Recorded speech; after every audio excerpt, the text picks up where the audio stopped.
네, 굿모닝 인포맥스 함께하고 계십니다. 자, 이제 히토류 얘기를 좀 나눠 볼 텐데 중국 투자 전문가 찐닝 위원님과 함께합니다. 위원님 안녕하세요. 안녕하세요. 네, 히토류 얘기를 해보겠다 말씀을 드렸습니다. 미중 무역 협상 지금 뭐 진행 중이고 네. 런던에서요. 네, 이틀차 얘기도 우리가 좀 기다리고 있는 상황인데 그 핵심 카드 히토류가 굉장히 뭐 어제 오늘 일은 아니지만 네. 있잖아요 가운데. 그래서 오늘 히토류에 대해서 좀 여쭤볼 내용이 많은 것 같아요. 일단 히토류 많이 아시겠지만 이게 네. 뭔지부터 좀 볼게요. 네. 히토류, 이 희가 희귀하다 그 네. 희 맞아요? 맞아요. 네. 희는 희귀하다 네. 희고 토는 흙, 그 토인데요.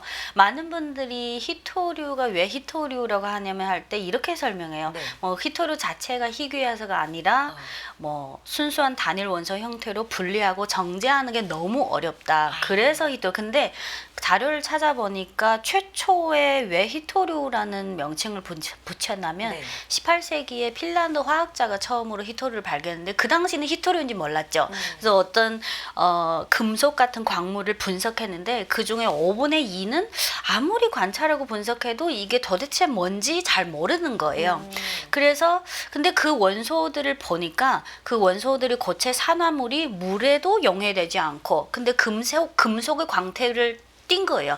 근데 그 당시는 지금은 히토류를 어느 정도 잘 알려졌지만 그 당시는 물에 용해되지 않는 이런 광택을 띤 금속을 흙으로 많이 불렀어요. 18세기 때는. 그리고 거기다 그 당시 유명한 화학자, 핀란드 화학자지만 이게 도대체 뭔지 명칭이 뭔지 좀 가늠이 안 가기 네. 때문에 그리고 그 당시 연구할 때 그 샘플 양도 적었고 그 샘플이랑 똑같은 걸 구하기도 어려워서 그래서 그 당시는 사실상 잘 몰랐으니까 히토류라는 명칭을 붙였는데 그 후에 뭐 수십 년, 수백 년이 지나서 사람들이 히토류를 제대로 연구했잖아요. 하지만 히토류라는 명칭은 지금까지 계속 연영되고 있어요. 네. 근데 이제 말씀 중에 이게 뭐 과정 자체가 네. 그걸 채굴해서 과정에서 뭐 이 과정 자체가 좀 힘들어서 히토류냐 네. 이런 말씀을 하셨는데 사실 희귀하다 그 희귀한 흙 뭐 이것만 들으면 네. 매장량 자체가 굉장히 작은가 하는데 그건 아니라면서요? 네, 그런 착각이 네. 들 수 있는데 네. 사실 히토류가 그 원소 조길율표의 한 가지가 아니라 17종을 합쳐서 네. 히토류를 하잖아요. 그 히토류의 전 세계 매장량을 따져보면 철, 알루미늄, 티타늄 이런 거는 아주 뭐 매장량이 많은 걸로 알고 있잖아요. 히토류가 철, 알루미늄, 티타늄에 의해서 4위 정도예요. 그리고 우리가 또 잘 아는 구리나 아연보다 또 훨씬 매장량이 많아요. 하지만 방금 말씀드린 18세기 그 핀란드 화학자의 그런 스토리도 있고 그 후에 매장량은 여기저기 많은데 분리하고 정제 이런 과정이 너무 어렵기 때문에 사실 이 명칭이 계속 사용됐어요. 앞서서도 잠시 저희가 말씀드렸을 때 히토류가 뭐 산업 전반에 네. 쓰인다. 뭐 우리가 매일 들고 다니는 네. 스마트폰이라든지 뭐 전자기기, 뭐 항공기 각종 산업에 히토류가 들어간다 말씀을 드렸습니다. 하나하나 좀 보면 네. 스마트폰에는 어떻게 활용이 되는 거예요? 네. 스마트폰은 물론 네. 기종이나 또 지금은 그냥 스마트폰이 있고 폴더블 폰이 있고 여러 가지 기능이 맞죠. 추가됐잖아요. 네. 근데 기본적으로 스마트폰 한 대 히토류가 한 적게는 10가지 이상 많게는 16가지가 들어가는데 한 대당 0.1g에서 0.3g이 사용돼요. 근데 이 그램 수가 아주 작잖아요. 근데 2024년 기준으로 글로벌 스마트폰 출하량이 12억 대를 넘어섰거든요. 그렇게 보면 아주 방대한 양이에요. 스마트폰을 좀 쪼개보면 예를 들어 스마트폰 액정이랑 배터리가 중요하잖아요. 그러면 액정의 그 화면 형광체에 여러 가지 색깔이 있는데 붉은색을 도드라지게 하는 게 유로듐이라는 히토류가 꼭 들어가야 돼요. 그리고 배터리 수명이 중요하잖아요. 네네. 보통은 한 2, 3년 쓰면 돼. 근데 어쨌든 그 휴대폰에 들어있는 배터리 수명을 어느 정도 늘려주는 그런 게 이테르듐이라는 히토류고 그리고 또 스피커랑 진동 모터가 있잖아요. 그 스피커랑 진동 모터의 기능을 좀 향상시켜주는 히토류가 프라세오디듐이랑 네오디듐.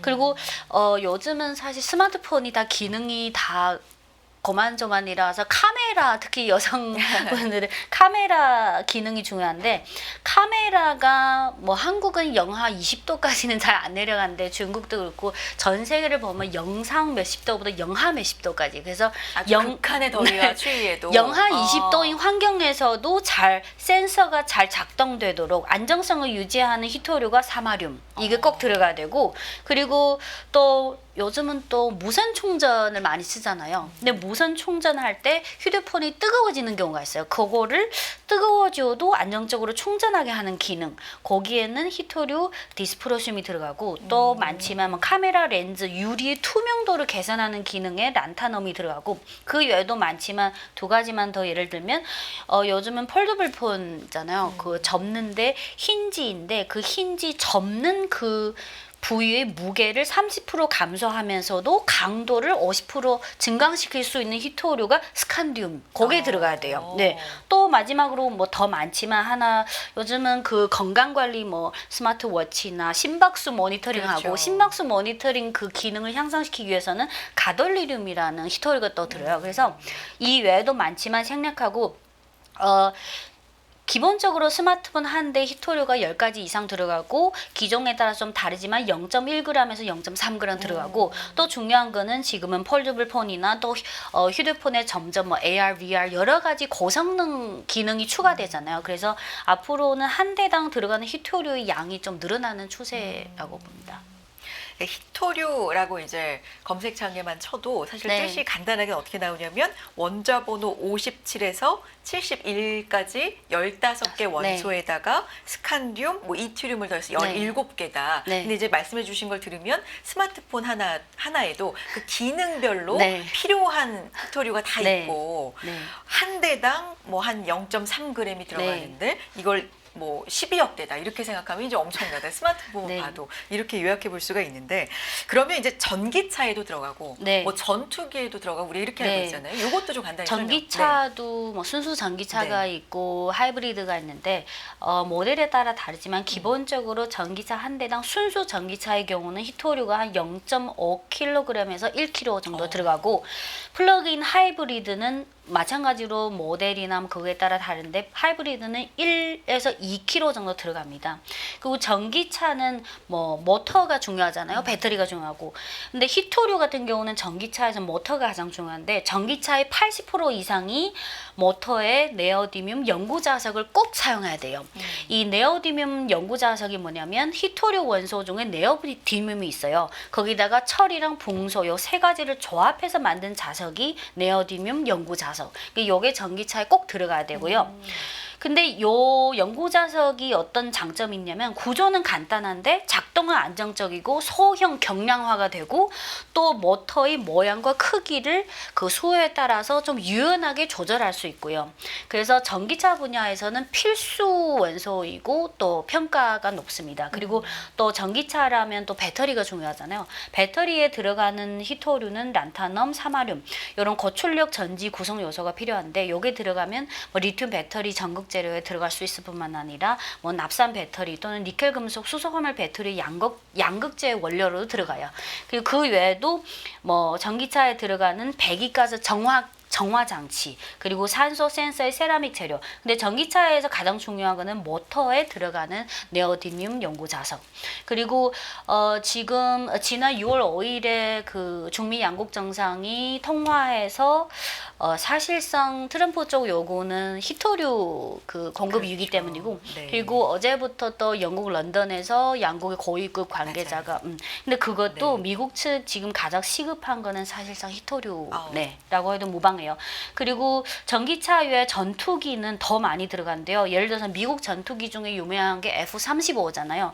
F-35 한 대당 히토류가 417kg 소요돼요. 417kg. 그리고 그 전투기에서는 전기차보다 더 훨씬 히토류가 그러니까 금상첨화가 아니라 없어서는 안 되는 필수적인 그 요소인데 있으면 좋고가 아니라 있어야 아니고요. 된다. 네. 왜냐하면 전투기 같은 경우는 네. 엔진 시스템도 중요하고 전자 장비 그리고 스텔스 기술이 돼야 되고 기체 소재 요 네 가지 분야 사용하는데 그래야지 전투기의 성능이 전반적으로 향상될 수 있어요. 그 내용이 많지만 뭐 몇 가지만 예를 들면 엔진 전투기라 하면 사실 엔진 시스템이 제일 중요하잖아요. 엔진 시스템 핵심 원료 중에 이트륨이라고 했는데 이 이트륨이 엔진 터빈에 들어가야지 고온 보호 코팅. 왜냐면 전투기 엔진이 갑작스럽게 뭐 1000도, 2000도 이상이 될 수도 있고. 근데 요 히토류가 들어가면 전투기 엔진이 2000도 이상인 이런 극단적인 온도가 돼도 정상적으로 운영하는 그런 효과가 있어요. 그리고 연고자석 방금 그 네오디듐 연고자석 같은 경우는 발전기와 추진 시스템, 전투기 같은 경우는 엔진 중요하고 발전기랑 추진 시스템에 사용돼서 전투기가 초음속 순항을 실현할 수 있도록 덮고요. 그리고 요게 전투기 엔진에 들어가면 그 부피는 전통 소재보다 50% 줄일 수 있는데 출력 밀도는 30% 향상할 수 있어요. 그리고 그 외에 F-35 전투기의 전자 레이더 시스템 성능 기반에도 꼭 뭐 이트륨, 하프늄 들어가야 되고 전원 시스템에도 꼭 들어가야 되고 또 중요한 스텔스 기술. 네. 스텔스 기술의 핵심 구성 요소에 유로듐, 사마륨 이런 히토류로 만든 복합 재료가 꼭 들어가요. 그래서 중국이 그 4월 4일부터 트럼프발 관세 전쟁에 맞대한 정책으로 히토류를 7가지, 중히토류 7가지를 수출 통제를 했잖아요. 방금 말씀드린 그 전기차에 들어가는 거 그리고 전투기에 들어간 몇 가지는 다 대부분 그 7가지 히토류에 포함되어 있어요. 그렇군요. 네. 사실 지금까지 내용을 뭐 다 일일이 기억하지 못해도 네. 요게 포인트인 것 같아요. 그러니까 히토류라는 건 17개 원소인데 네. 뭐 스마트폰에도 전기차에도 전투기에도 네. 그 밖에 다양한 산업에서 기능을 제대로 하려면 요 17개 중에 요 기능은 요 히토류가 네. 꼭 필요하고 뭐 이런 게 있다. 그래서 이게 히토류를 엄청난, 첨단 산업의 비타민이라고 그러니까요. 부르죠. 그래서 방금 그 스마트폰, 전기차, 네. 전투기 외에도 반도체, 컴퓨터, TV, 그렇죠. 카메라, 뭐 디스플레이 그리고 뭐 재생에너지, 풍력 발전기, LCD, 의료기기, MRI까지 거의 우리가 실생활에서 접할 수 있는 그리고 실생활에서 접하기 어려운 거의 모든 첨단 기술과 방산 산업에 다 들어갈 수밖에 없어요. 그러면 이렇게 중요한 히토류인데 네. 대체할 수 있는 다른 물질은 없는 거예요? 이 부분도 중국도 열심히 연구하고 그래요? 있는데요. 근데 지금은 사실상 아직은 확실히 대체할 수 있는 재료는 없어요. 하지만 지금 진행되고 있는 연구가 한 4가지가 있는데 네. 예를 들어서 어떤 물질을 첨단 기술에 적용할 때는 뭐 히토류가 요만큼 들어가야 되는데 히토류는 언젠가는 소진될 거잖아요. 근데 요 히토류를 원래 비율을 뭐 60% 들어가야 되는데 비율을 낮추자. 그러니까 아끼자. 이런 연구를 하고 있는데 그중에 방금 그 네오디듐 연구 자석 그거랑 관련된 건데 전통 방식으로는 그 히토류가 1%에서 5% 들어가야 되는데 지금 중국 과학원의 뭐 연구소에서 연구한 거는 1에서 5% 들어가야 하는 거를 한 0.34%까지 줄일 수 있다. 근데 줄인 만큼 그 성능이 원래대로 100% 유지가 될지는 아직 계속 연구를 해야 돼요. 그리고 두 번째는 히토류 중에 경히토류가 있고 중히토류가 있잖아요. 근데 경히토류는 상대적으로 중국 외에도 매장량이 더 많고 가격도 저렴해요. 그러면 이 경히토류를 좀 더 많이 활용할 수 없냐? 이런 연구 방향이 있긴 한데 하지만 경히토류 비율을 늘리면 중히토류 때보다 여전히 성능이나 그런 효율성이 떨어져요. 네, 이런 약점이 있고 그리고 세 번째는 중국의 그 강서 이공대학 참고로 중국의 히토학과 또는 히토 전공이 있는 대학이 20개 이상이 있어요. 네. 네. 그리고 신형 복합 재료를 만드는 이런 연구를 중국의 강서 이공대에서 하고 있는데 이 연구팀에서 하는 거는 방금 말씀드린 그 전기차에 들어가는 네오디듐 철붕소 연구 자석이 제일 중요하다고 하잖아요. 전기차의 80%는 요거를 써야 된다. 근데 그 연구 자석의 표면에 다른 히토류를 조금 침투시키고 네오디듐 비율을 좀 줄여서 어떻게 그 원래 거랑 좀 비슷한 성능을 만들 수 있지 않을까 이런 연구 방향으로 하고는 있는데 아직은 진행 중이고요.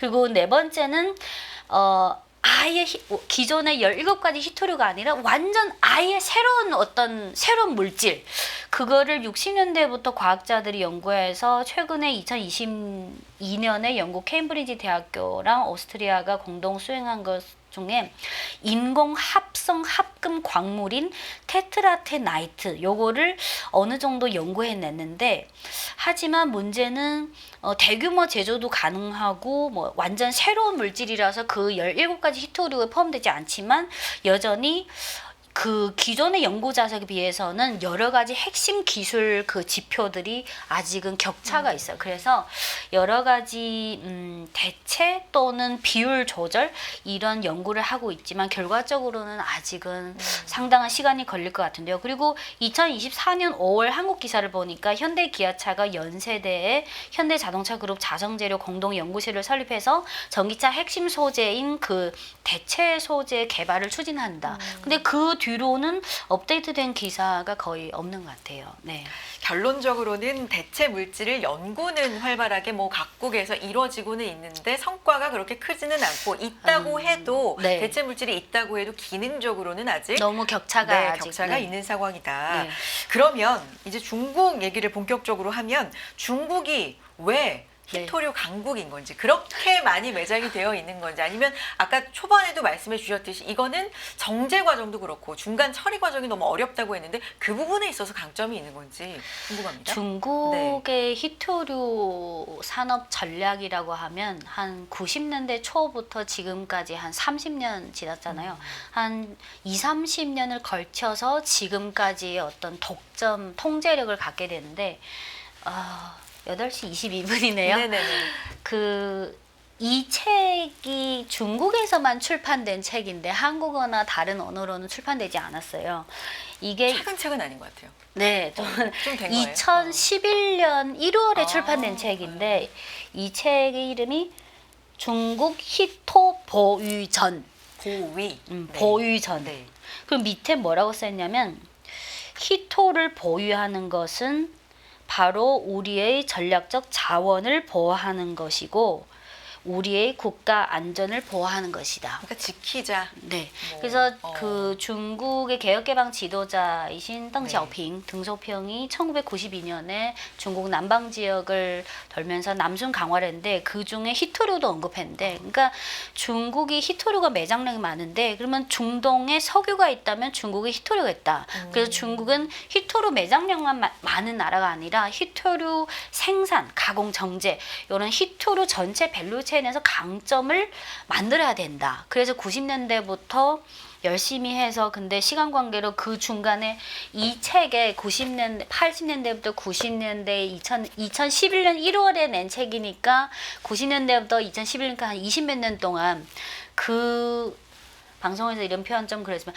어떤 개고생을 통해서 지금처럼 전 세계 매장량의 34%, 전 세계 생산 및 가공량의 생산량은 한 70%, 그리고 굉장히 여기까지 오기에 뭐 그 사이 분투했다. 그게 이런 사실상 말씀이신데. 90년대부터 한 20 몇 년 동안 그리고 이번에 트럼프발 관세 전쟁 이후 중국에게 있어서 가장 강력하고 대체 불가한 강력한 카드가 히토류 수출 통제이기 때문에 지난 5월 9일에 그거를 또 한 번 강화했고요.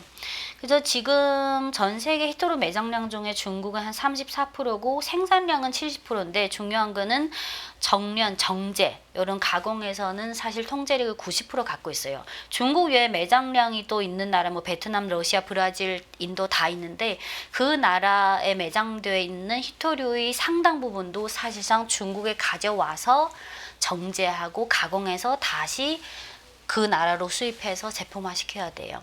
그래서 저희 앞서서 이제 다른 코너 시간에 그런 얘기했거든요. 속담 중에 이제 뭐 사람은 태어나면 서울로, 옛날 속담 네. 중에 뭐 말은 제주로. 근데 네. 어쨌든 히토류는 다른 데서 채굴이 돼도 생산이 돼도 정제하려면 지금 상황에선 중국으로 다 보내지는 상황이다. 맞아요. 뭐 이렇게 보면 네. 되겠네요. 거의 90% 이상 네. 정제, 점유를 지금 네. 하고 있기 때문에. 그렇다면 이게 계기가 있었을 거 네. 아닙니까? 이게 우리의 굉장히 중요한 전략적 카드가 될 수 있구나. 중국 입장에서도. 네. 그게 이제 몇십 년간 어떤 계기가 한번 있었을까요? 그 방금 92년도에 등소평 남순 네. 강화 때 중국은 히토류 산업을 제대로 만들어야 된다. 중국은 히토류가 있다. 근데 어느 나라나 마찬가지겠지만 어떤 산업이나 어떤 사업이 돈이 되면 너도 나도 다 수천 명, 수만 명이 다 달려와서 투자하고 그래요. 그래서 90년대부터 중국이 히토류 산업이 발빠르게 발전했지만 사실 90년대부터 2000년대 한 15년 동안은 90년대까지만 해도 중국의 히토류 생산 업체가 근 200개사가 있어요. 국유기업도 있고 민간 기업도 있고 뭐 그 중유의 합작사도 있고 외국 기업이 중국 법인도 있고. 그러면 200개 사면 얼마나 분산돼 있고 관리도 혼란스럽고 또 밀수도 있고 가격도 너무 말도 안 되게 더 저렴해지고. 그래서 중국이 2010년부터 드디어 이 200개 히토류 너무 복잡하고 혼란스럽고 제대로 규범화가 안 된 이 산업을 좀 정돈해야 되겠다. 그래서 2010년부터 시작해서 처음에는 당연히 잘 안 되죠. 근데 2010년부터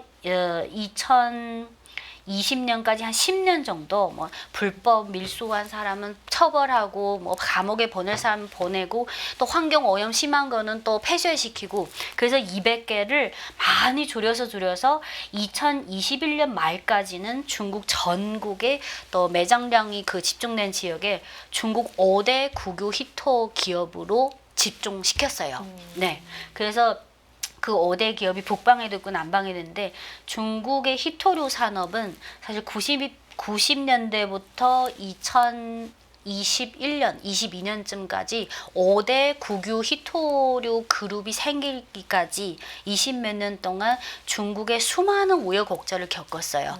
그 단순히 다른 산업처럼 뭐 미국이나 일본 또는 유럽에서 단순히 생산을 중국으로 이전하는 그런 게 아니라 중간에 이 책에서도 아주 자세히 설명했듯이 저도 이 책을 보고 히토류 산업을 규범화시키고 이렇게 정리하는데 이렇게 어렵구나. 그거를 느꼈어요. 그러면 이렇게 쭉 짧은 시간이지만 들어보면 뭐 짧은 시간에 들어봐도 중국이 히토류는 놓을 수 없는, 포기할 수 당연해요. 없는 그래서 지금 카드인데, 영국 네. 런던에서 협상할 때 사실 미국 측에서 당장 필요한 거는 히토류 빨리 다 풀어달라. 첨단 기술, 전기차, 방산. 근데 중국 입장에서는 관세 전쟁은 트럼프 행정부에서 먼저 했고 지금 AI 반도체 칩도 아직 제재하고 그렇죠. 있고 또 저번에 며칠 전에 EDA 기술도 뭐 금지한다고 하고 또 C919 저 국산 항공기 뭐 엔진도 규제한다고 하고. 아직은 중국 입장에서는 그 4월 2일에 트럼프발 관세 전쟁이 일어나고 나서 중국 상무부에서 그 원칙을 말했잖아요. 싸우려면 끝까지 상대해주고 대화하려면 언제든 열려있다. 그래서 중국은 원칙은 명확해요.